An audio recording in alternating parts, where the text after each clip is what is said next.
So எங்களுக்கு ஒரு social media marketer எப்படி வேணும் அப்படின்னா, ஒரு காம்பேக்ட் பேக்கா வேணும். ஓகேங்களா? நான் அவங்ககிட்ட ஒரு பிசினஸ குடுத்தா, they can handle end to end.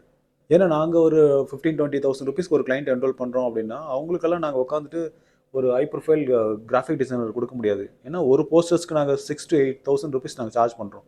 நீங்க அது கேன்வால உட்காந்துட்டு நீங்க 1/2 மணி நேரத்துல டிசைன் பண்றதுக்கு. ஒரு கிராஃபிக் டிசைனரோட வேல்யூ அதுதான். ஏன்னா போஸ்டர் பேசிஸ்ல தான் சார்ஜஸ் இருக்கு.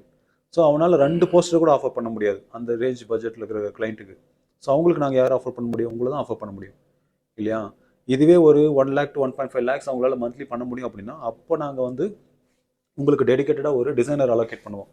உங்களுடைய ஒர்க் என்ன இருக்கும்? அவங்க கிட்ட நீங்க போஸ்டர் எப்படி வேணும்னு கேட்கணும்.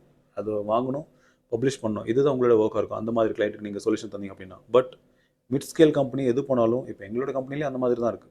You people have to handle everything alone. ஏன்னா நாங்க எடுக்கிற 25,000 to 30,000 ரூபீஸ் ப்ராஜெக்ட்ஸ்க்கு நான் வந்து ஒரு கிராஃபிக் டிசைன் அலோகேட் பண்ண முடியாது. அந்த வேல்யூக்கு எங்களால நீங்க குடுக்குற குவாலிட்டி அண்ட் குவான்டிட்டி எங்களால குடுக்க முடியாது. ஒரு கிராஃபிக் டிசைனர் வச்சு எங்களால ஒரு 30,000 ரூபீஸ் பட்ஜெட்டுக்கு 5 போஸ்டர் தான் குடுக்க முடியும். வாரத்துக்கு 1 தான் போஸ்ட் பண்ண முடியும். அத வச்சு அவங்களுடைய எக்ஸ்பெக்டேஷன ஃபில் பண்ண முடியுமான்னா, ஃபில் பண்ண முடியாது. இதுதான் ரியாலிட்டி. ஓகேங்களா? ஸோ இந்த கேப்ப ஃபில் பண்ண தான் நாங்க எப்படி எதிர்பார்க்குறோம் அப்படின்னா, ஒரு social media marketer can handle all the assets. நீங்களே ஸ்கிரிப்ட் எழுத உங்களுக்கு கண்டிப்பா தெரியும். ஏன்னா இதுதான் நம்ம ரொம்ப நாளா பார்த்துட்டு இருக்கோம். ஒரு மார்க்கெட்டிங் ஸ்ட்ராட்டஜில என்ன வரும் ஃபர்ஸ்ட்டு? ஸ்கிரிப்ட் தான் வரும்.